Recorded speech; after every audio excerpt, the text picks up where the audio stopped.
Bajie. From Martial to Monster. The 12th Trial of the 81 Calamities. Protagonist, Bajie. Weapon, 9-tooth rake. Characteristics, despite his pig-like appearance he is quite shrewd. Weaknesses, cunning, lazy, greedy, slippery.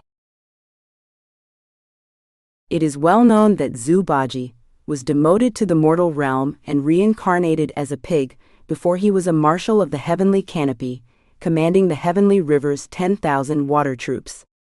However, few know about his past before becoming immortal.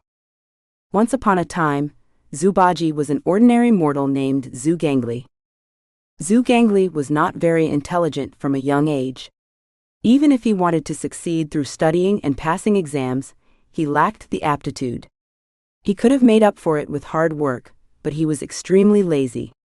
When his parents asked him to work, he would find ways to avoid it, using his limited intellect to dodge responsibilities and take shortcuts. As a result, he became someone everyone disliked, a burden to both people and animals alike. If it weren't for his parents' modest fortune, he would have long starved on the streets. When he grew up, his parents wanted to find him a wife, but his reputation for being deceitful, lazy, gluttonous, and slippery was well known. No one wanted to marry a man who was good for nothing and had no ambition. As a result, Xuanzang was over 30 and still single.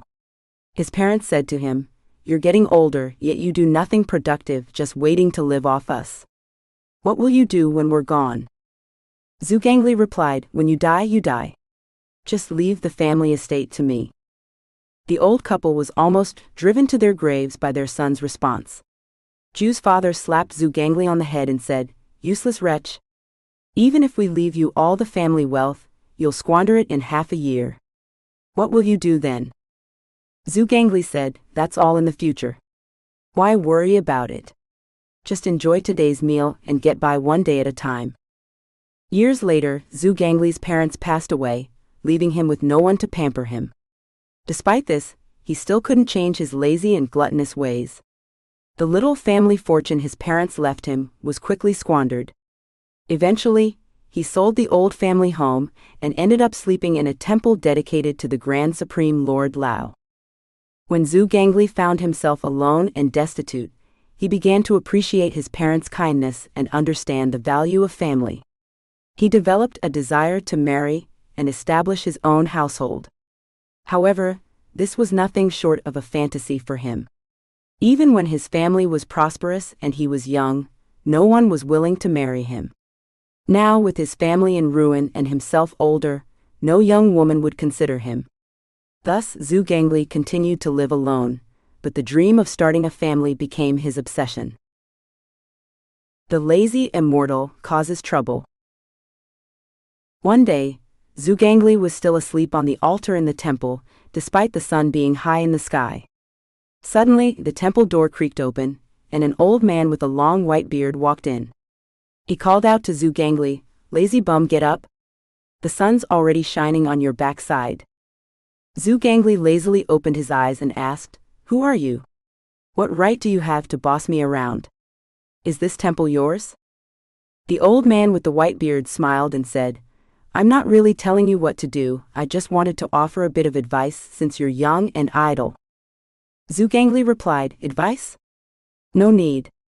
I was born this way, and no advice will change me."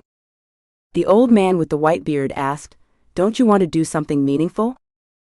Xuanzang replied, "Do what? What's there to do?" The old man with the white beard said, "Lifting bricks and carrying mud, building houses and laying tiles, though it's hard work, at least you can earn a living." Xuanzang shook his head and said, "Too tiring, too dirty, won't do it." The old man with the white beard said, "Plowing fields and planting crops, though you may never get rich, at least you'll have enough to eat and drink." Xuanzang shook his head and said, "Scratching a living from the dirt has no future, so I won't do it." The old man with the white beard continued, "Work hard, read late into the night, endure hardship, and you could achieve success and bring honor to your family." Xuanzang laughed heartily and said, "I'm naturally dim-witted. Even if I read books until worn out, I wouldn't remember a word. You want me to study? That's like forcing a duck onto a perch.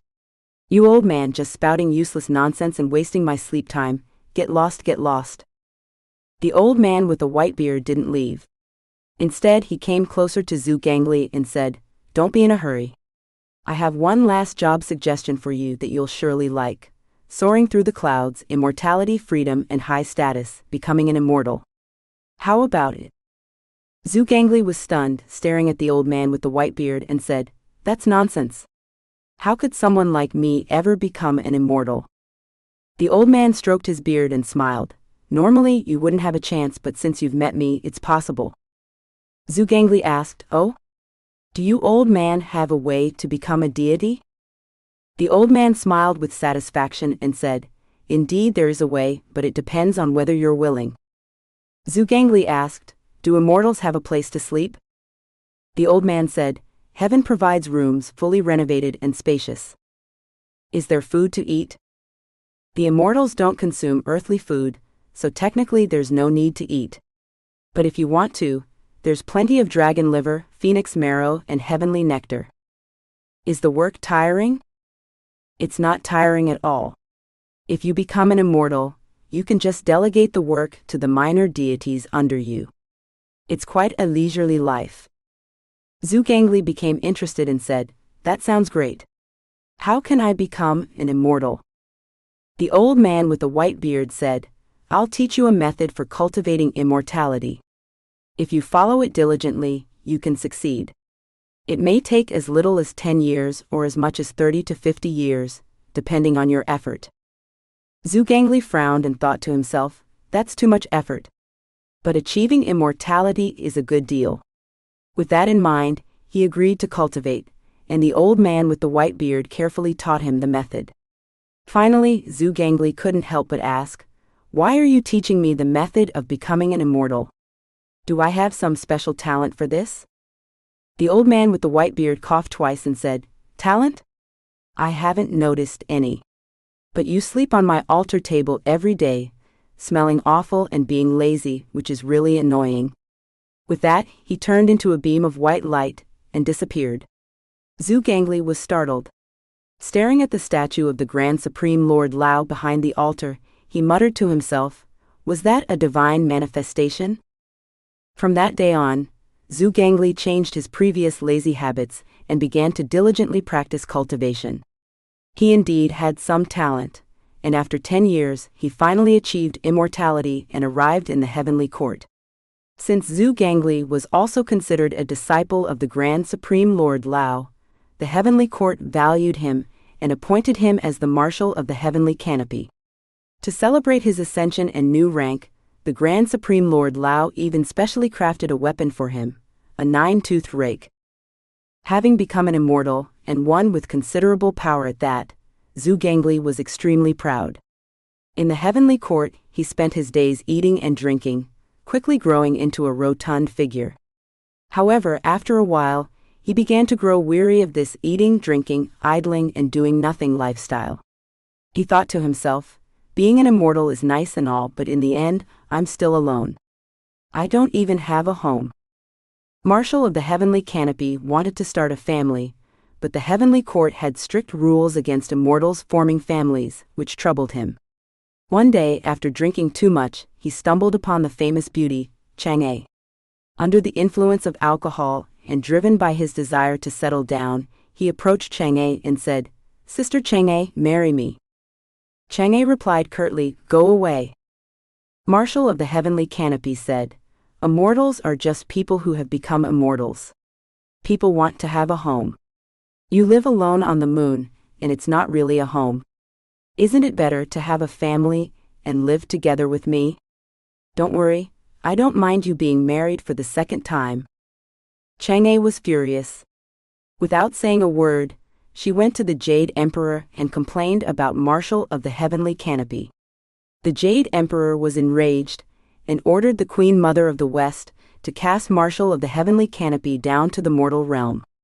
Originally, Marshal of the heavenly canopy was meant to be reincarnated as a human, but he ended up being born into the wrong body and turned into a pig. As a result, he became an awkward mix of pig and human, effectively a pig demon. In the end, he left the human world entirely, retreated to the mountains to become a man-eating demon, and married a female demon named Sister Egg 2.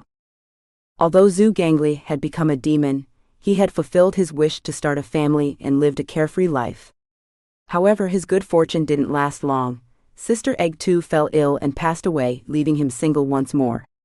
During that period, he was disheartened, drowning his sorrows in alcohol and feeling that life was meaningless.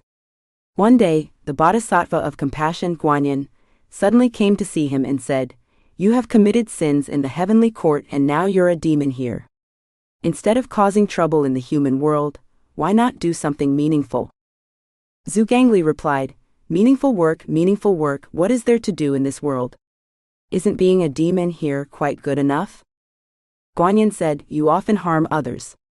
If the heavenly court finds out, they will surely punish you further. If you don't repent, you might not even be able to remain a pig in the future." Xuanzang was alarmed and said, "Please, Bodhisattva, show me the way forward." Guanyin told Xuanzang that soon a pilgrim would pass through this place. He was to become his disciple and ensure his safe journey to the west, thus achieving his own redemption. Xuanzang had no choice but to agree. The Bodhisattva then said, "Since you have decided to become a monk, I will give you a Dharma name. It will be Xuanzang." Xuanzang thought to himself, "Xuanzang? No ability. Is the Bodhisattva secretly insulting me?" But he did not dare to question Guanyin and had no choice but to accept the Dharma name. Xuanzang marries a wife. After meeting Guanyin, Xuanzang gave up eating meat and became a vegetarian.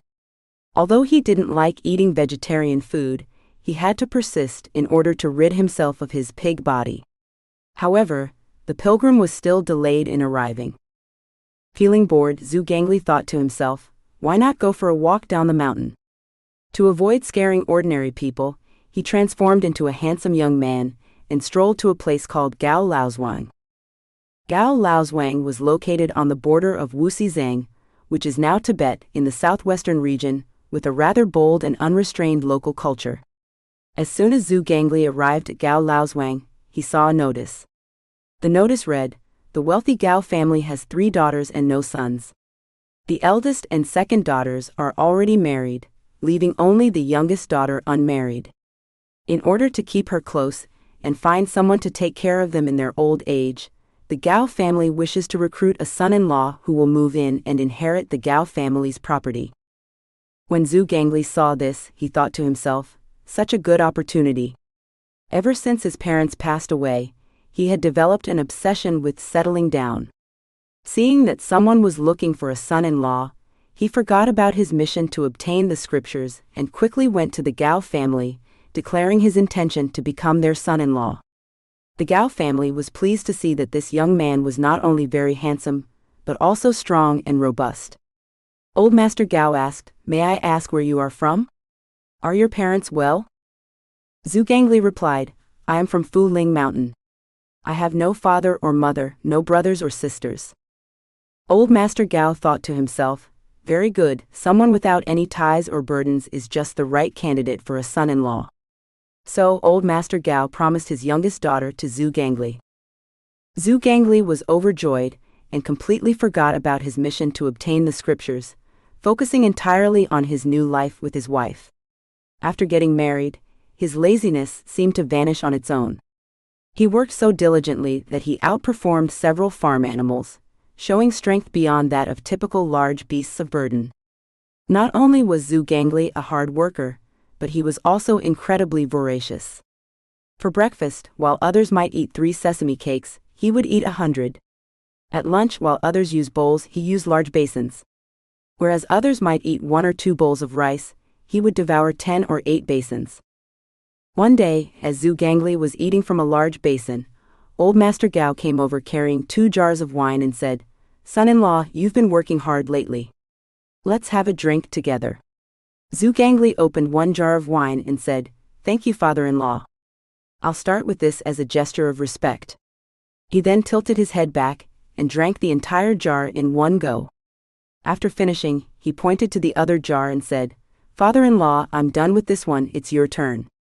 Old Master Gao was so shocked his eyes almost popped out and asked, "Don't you use a cup?" Zhu Gangli wiped his mouth and replied, "The jar is already too small, why use a cup?" Old Master Gao thought to himself that drinking with this guy was like playing with fire. He pointed to the other jar of wine and said, "I've suddenly lost my taste for it. You can finish this jar as well." Zhu Gangli didn't hesitate, took the jar and drank it all in one go. After finishing, he went to bed. Miss Gao, upon hearing that Zhu Gangli had drunk a lot of wine and was sleeping in the room, went to bring him some water to prevent him from getting thirsty. As soon as she entered the room, she was shocked to see a creature with a pig's head and a human body covered in bristles lying on the bed. She was so frightened that she fainted. It turned out that Zhu Gangli's handsome appearance was a result of his magical transformation. After drinking a lot of wine, he forgot to maintain the spell and reverted to his true form. This revelation shocked the entire Gao family. The son-in-law was actually a pig demon. When Zhu Gangli woke up and saw his true form exposed, he thought, "This is a problem." However, when he went outside, he found that the Gao family was all visibly terrified of him. Although he knew his true identity had been exposed, he didn't care and continued to live with the Gao family. A few days later, Zhu Gangli was lounging in the courtyard while the Gao family members seemed to have disappeared. Suddenly, a Taoist priest burst in through the gate dressed in traditional robes and shouted, "Demon? How dare you take on human form to deceive a respectable young woman? I have come today to deal with you. If you know what's good for you, leave Gao Laozhuang immediately and never return. Otherwise I will ensure that your soul is scattered and your spirit destroyed." Zhu Gangli laughed loudly and said, "Where did this old Taoist come from, daring to play at exorcising demons? Today I'll show you my strength." With that he cast a spell, plunging the sky into darkness and causing sand and stones to fly. He then pulled out his 9-toothed rake and struck the ground fiercely. The once flat surface was smashed into a deep pit. The Taoist was so frightened his face turned pale, his legs went limp, and he fell to his knees in front of Zhu Gangli, constantly bowing and apologizing. "Grandfather Pig Demon, I was blind and didn't recognize your greatness. I apologize for the offense. Please forgive me."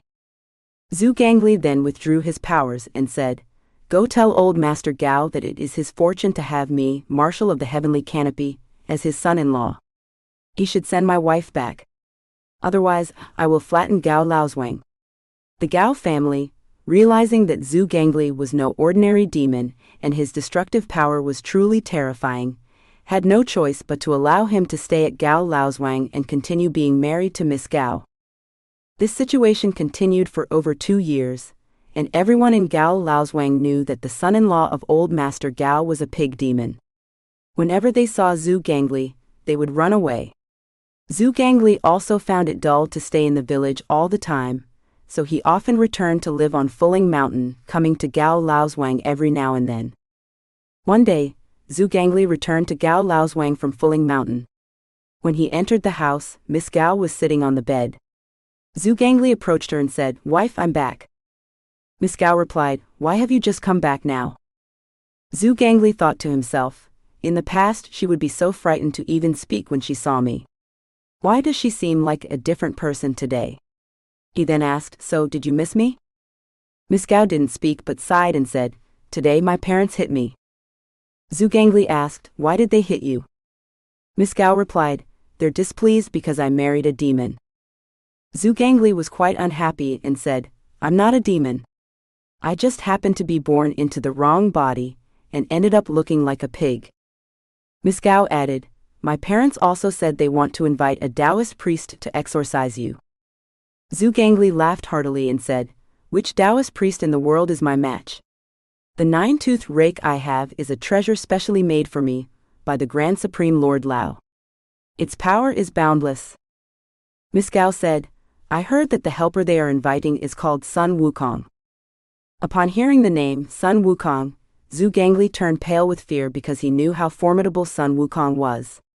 During the time when Sun Wukong wreaked havoc in heaven, Zhu Gangli was serving as Marshal of the Heavenly Canopy in the Heavenly Court, and had witnessed Sun Wukong defeat the 4 heavenly kings and Prince Neza. How could he possibly be a match for Sun Wukong? Zhu Gangli quickly said to Miss Gao San, "We can't continue as husband and wife. I need to leave quickly. Sun Wukong is incredibly powerful." With that, he hurriedly walked towards the door. From behind, Miss Gao called out, "You still want to run?" Sun Wukong, the nemesis of Bajie. Zhu Gangli turned around and saw that Miss Gao had revealed her true form. She was actually Sun Wukong in disguise. Without a word, Zhu Gangli bolted for the door, with Sun Wukong hot on his heels. As Zhu Gangli ran, he thought to himself, how could old Master Gao possibly have the clout to invite Sun Wukong? That doesn't make sense. Sun Wukong was supposed to be imprisoned under the 5 Elements mountain by the Buddha. How could he be out now? As he thought about this, Zhu Gangli suddenly realized something. Sun Wukong must be in the same situation as me, having agreed to go to the west to obtain the scriptures, which is why he was released. Gao Laozhuang is on the route to the west, and since he and the pilgrim passed through here and learned that old Master Gao's family had a demon, he must have come to deal with me. Zhu Gangli was no longer afraid, because he knew that even if Sun Wukong was incredibly powerful, he wouldn't dare harm a fellow colleague on the quest for the scriptures. Even if Sun Wukong wanted to attack him, Guanyin Bodhisattva would intervene. Zhu Gangli decided not to run. He resolved to face Sun Wukong in a battle. He knew that this fight was crucial for his future status in the scripture-fetching team. If he appeared too weak, he would be looked down upon by Sun Wukong and the other colleagues, therefore he decided to give it his all. Even if he lost, he wouldn't lose too disgracefully. After all, he can't really hurt me. I'll just fight him, he thought. Resolute, Zhu Gangli stopped and swung his 9-toothed rake at Sun Wukong. Sun Wukong never expected that the pig demon would dare to fight him, let alone that the 9-toothed rake in the pig demon's hand was a celestial treasure with boundless power. As a result, at the start of their battle, Sun Wukong was caught off guard by Zhu Gangli's attack and had to fend off the blows for a while before he could stabilize the situation.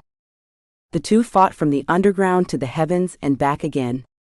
Zhu Gangli was determined to show his skills in front of his future colleagues, and was confident that his opponent couldn't kill him, so he fought with extraordinary bravery. Sun Wukong, seeing the opponent's weapon, was filled with doubt. How could a pig demon have such a fine treasure? Does he have another identity? He wanted to find out more about the demon's true nature, and therefore held back during the fight.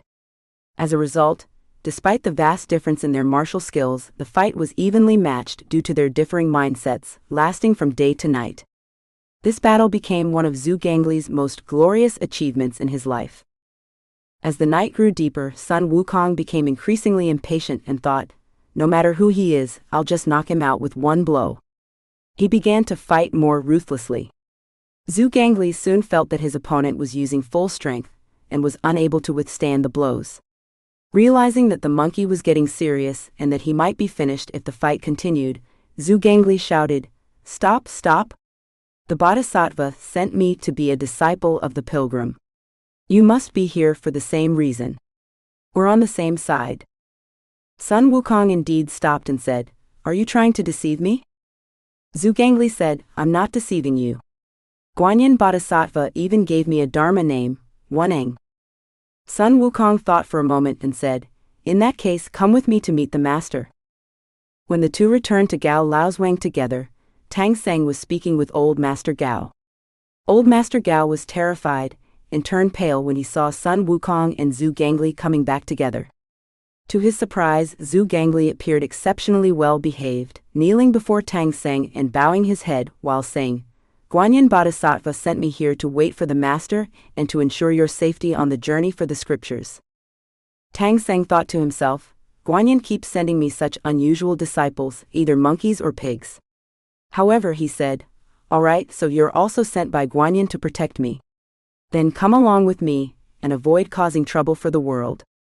I see that you don't usually follow the precepts strictly, so since you're becoming my disciple, you must abide by them from now on. I'll give you a nickname, Bajie. How does that sound?" Zhu Gangli nodded in agreement. Tang Seng then asked, "What is your surname?" Zhu Gangli replied, "My surname is Zhu." Tang Seng had an as-it-should-be expression on his face and said, "Looking like a pig and having the surname Zhu, it's quite amusing. From now on you'll be called Zhu Bajie." Zhu Bajie glanced at Sun Wukong, who was holding an iron staff, and did not dare to argue with Tang Seng. He simply said, "All right then, I'll be called Zhu Bajie from now on."